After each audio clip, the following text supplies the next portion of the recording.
Hello Bookish friends, welcome to my October wrap-up part 2. In this video I will talk about the 6 books that I finished and one book that I DNF. Like I did in my previous wrap-ups, I will insert the clips that I've recorded quite soon after I finish those works.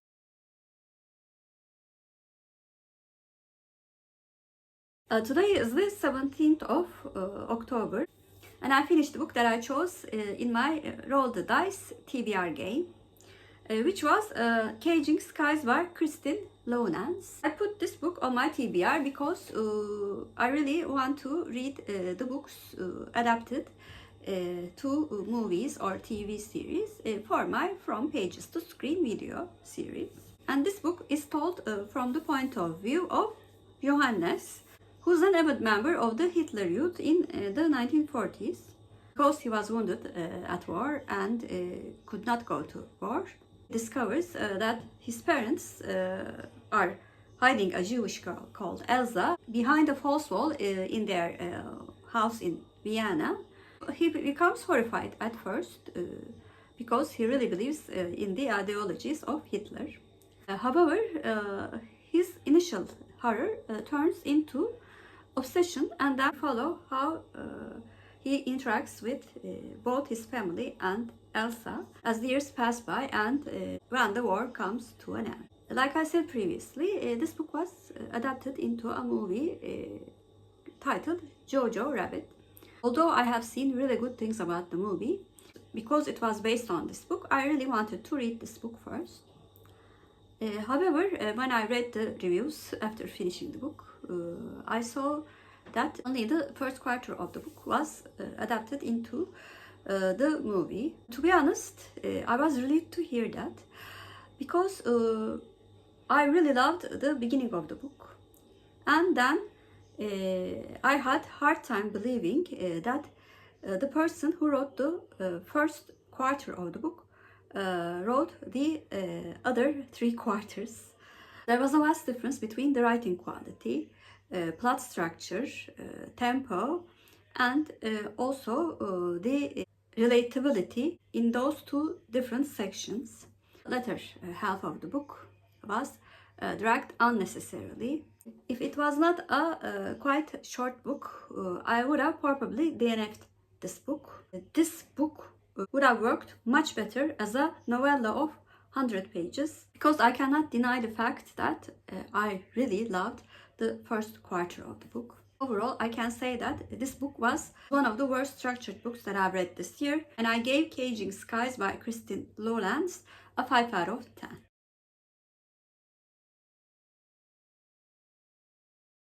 Today is the 19th of October and I DNF'd the book that I tried to read for fear of missing out book club, Clockwork Orange by Burgess. When I said that I would read this book in my TBR, some of my friends very politely said that this was a brave choice, or it would be a challenge or an adventure for me.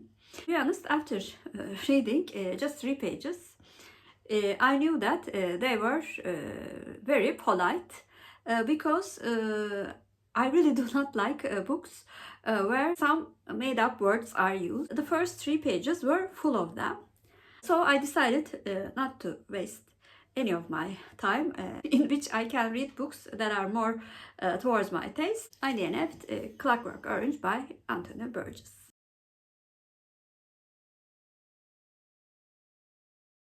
Today is the 22nd of October and I finished a book that was on 2 of my lists, Turkish Shelf book list as well as TBR West list. Şafak by Sevgi Soysal. The book was translated to English as Dawn, and I will make a more detailed Turkish Shelf video about this book. In summary, this book takes place in one day during the military coup in Turkey in 1971. Family and a family friend guest in Adana was having dinner. Police makes a raid in their house and arrests 6 people with the doubt of having an meeting with anarchic intentions. The book has 3 sections: the events leading up to the police raid, the integration process, and then the time that takes place between the integration and the dawn. We follow the inner thoughts of the characters involved in these events. There are three main characters. Oya, who is the guest of the house, political exile in Adana. Mustafa, who has been to prison before and came back to his uncle's house for dinner. And Hüseyin, the other nephew of the host, Ali, who's a lawyer with socialist leanings. But we also follow the point of view of the police officers, the chief of the police, as well as the woman of the family. This was the first book that I read from this author, Sevgi Soysal, who was unfortunately passed away at a very young age in 1976. But this will certainly not be the last book that I read from her, because I really liked her writing style. Although the pacing is kind of slow in this book, because she describes the inner thoughts of the characters so well. I wanted to keep on reading to absorb this wonderful writing style. The events in the book were quite significant and also thought-provoking, as well as giving life lessons from history to us right now. But like I said before, it was the writing style that made this book extraordinarily good for me. The complexity of the characters, as well as their contradictions within each other, made the book very, very relatable. Overall, this was a very successful Turkish book for me. I cannot wait for the time that I will make more research about this book and review this book in more detail. Overall, I gave Şafak, Dawn by Sevgi Soysal a 9 out of 10.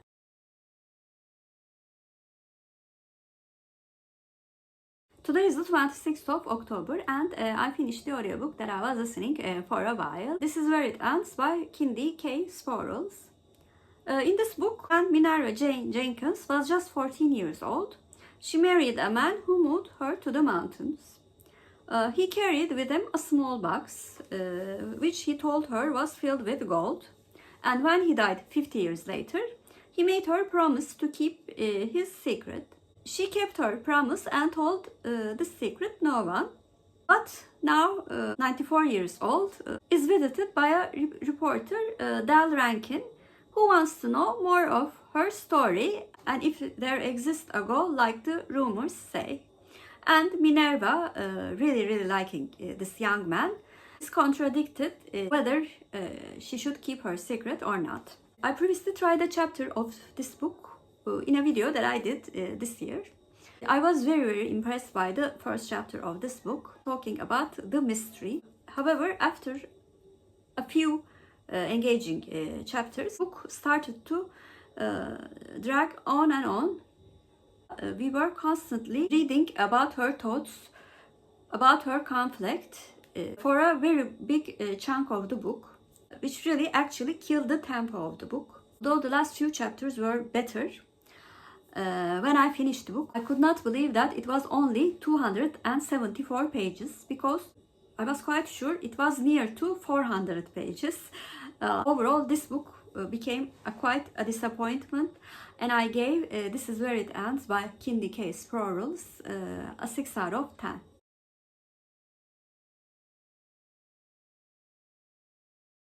It is still the 26th of October and it is later in the day, and I finished the main book that I was reading for victober, Oliver Twist by Charles Dickens. I budgeted this book with Kelly at Books I'm Not Reading. The story of Oliver Twist is known to many of you, but I quite like the Goodreads description of the edition that I read. A brave young orphan boy brought into the world by a drunken nurse and an inept surgeon. Innocent young Oliver Twist couldn't have known the mysterious circumstances surrounding his birth. That his mother had been discovered wandering the streets near bursting with child, and had died ignominiously on the cold bed of a workhouse, having just pushed the little boy from her womb and into the uncertain future shared by thousands of other orphans throughout England.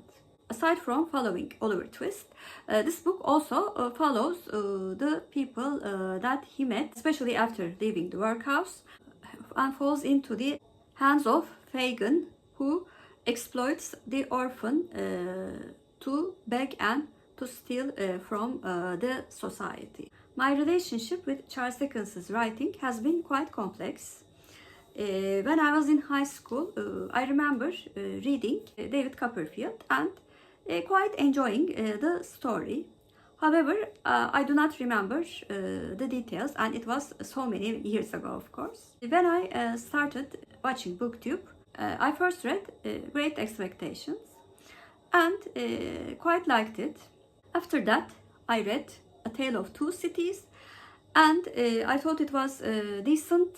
However, aside from a very interesting character, I was not very impressed by Charles Dickens's writing style. And then I read maybe his most famous work, Great Expectations. And to be honest, I did not like it at all. I thought the characters were very unlikable, and the writing of Charles Dickens was filled with overwhelming details. So I decided not to read a Charles Dickens work again.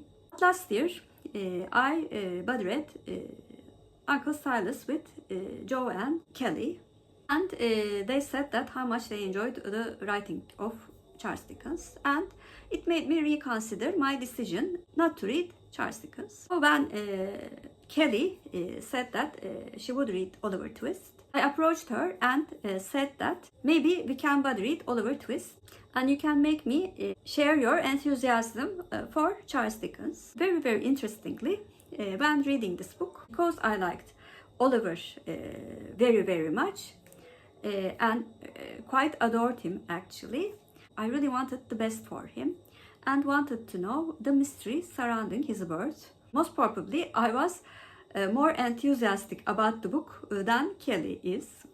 And I realized that when I felt something for the characters, either loving them or hating them, I could really admire the way that Charles Dickens wrote the details about them, their surroundings, and everything else. So this was quite a revealing buddy read in terms of understanding what makes Charles Dickens special for readers. Aside from that, maybe because there was a very big mystery in the book, as a mystery lover, I was additionally invested in the plot elements. Also, at least for me, the tempo was much fast-paced than the other books that I read from Dickens. Overall, this was a very, very pleasant surprise for me. Finally understanding how to love Charles Dickens' writing style. And I want to thank both Joe and Kelly for making me want to give Charles Dickens a second chance. Although the quality of the book most probably deserves an 8 out of 10, with the additional enjoyment that I felt, I gave Oliver Twist by Charles Dickens a 9 out of 10.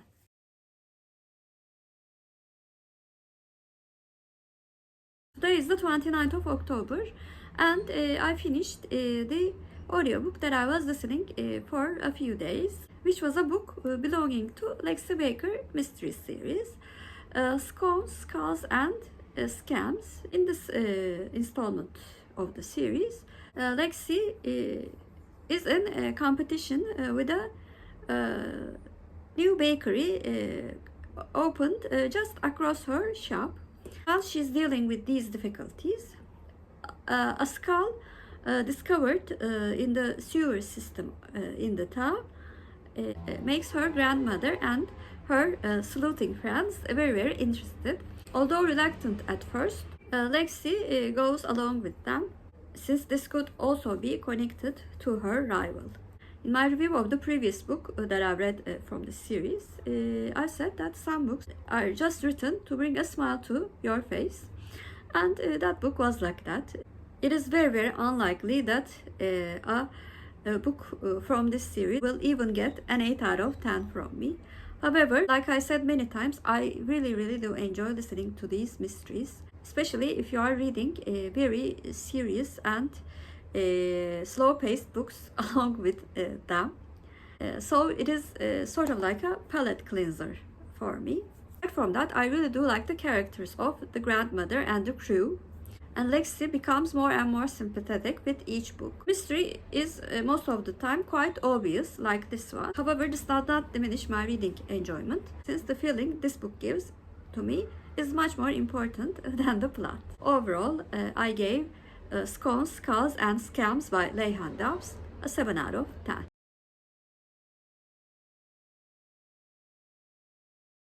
It is the 31st of October, and I finished the book that I was reading for Reading Around the Globe Book Club, which was Edo's Souls by Stella Gaitano. This book takes place in Sudan, told from different points of view, living in the 1970s and early 1980s, the time that the country has gone through an internal conflict and finally separated as South Sudan and Sudan. The story starts with a young Lucy Ehino, who's coming of age in a 1970s village in a southern Sudan because of her husband's situation, has no choice but to flee to Khartoum.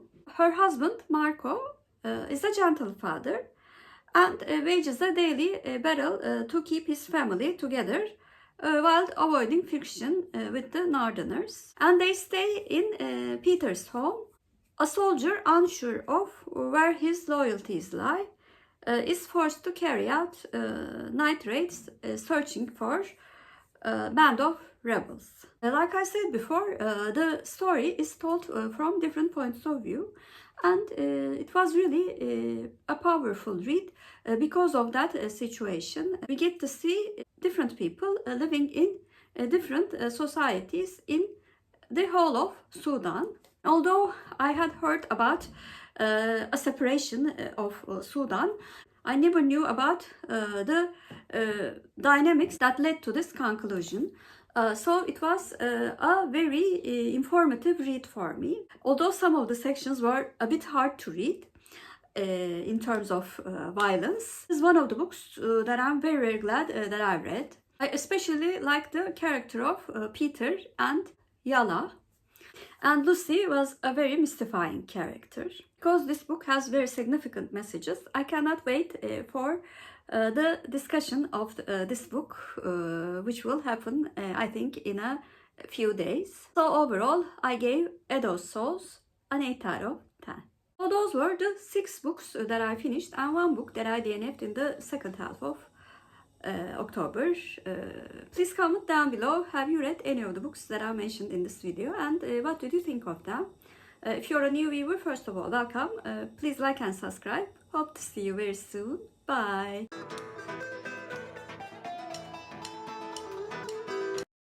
As for Turkish word of the day, I'm going to choose sky. Sky means gökyüzü in Turkish, and gökyüzü is our Turkish word of the day. Have a good day.